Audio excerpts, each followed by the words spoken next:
പറയില്ലല്ലേ നിസ്കരിക്കണമെന്ന്, ഞാൻ അത് മൈൻഡാക്കിയില്ലല്ലോ. തല മറിച്ച് നടക്കണമെന്ന് ഉമ്മച്ചി എന്നോട് എത്ര പ്രാവശ്യം പറഞ്ഞതാ, ഞാനതൊന്നും കേട്ടില്ല. ഞാന് ഫുള്ളും ട്രെൻഡായിരുന്നല്ലോ.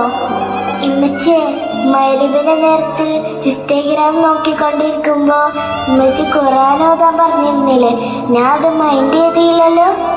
ഇമ്മച്ചിക്ക് അറിയില്ലേ ഒറ്റക്കിടക്ക് നല്ല പേടിയാണെന്ന്? ഇവിടൊക്കെ നല്ല ഇരുട്ടാണ് ഉമ്മച്ചിയെ, ഇക്ക് നല്ല പേടിയാവുണ്ട് ഉമ്മച്ചിയെ. ഉമ്മച്ചിയുടെ ഈ കുഞ്ഞോള് ഒരു കാര്യം എന്റെ അമ്മച്ചിനോട് ചോദിക്കട്ടെ? ഒരു പ്രാവശ്യം, ഒറ്റ പ്രാവശ്യം കൂടെ ഇന്നൊന്ന് ഉമ്മച്ചിന്റെ അടുത്തൊക്കെ കൊണ്ടുവരുമോ? ഇക്ക് ശരിക്കും നല്ല പേടിയാവുണ്ട് ഉമ്മച്ചിയെ. ഞാന് ഖുർആനും നിസ്കരിക്കും ഒക്കെ ചെയ്യാൻ ഉമ്മച്ചിയെ. ഇമ്മച്ചിയെ ഇപ്പൊ നല്ല ഇരുട്ടാവുണ്ട് ഉമ്മച്ചിയെ. ഇമ്മച്ചിയുടെ കുഞ്ഞോള് നല്ല പേടിക്കുന്നു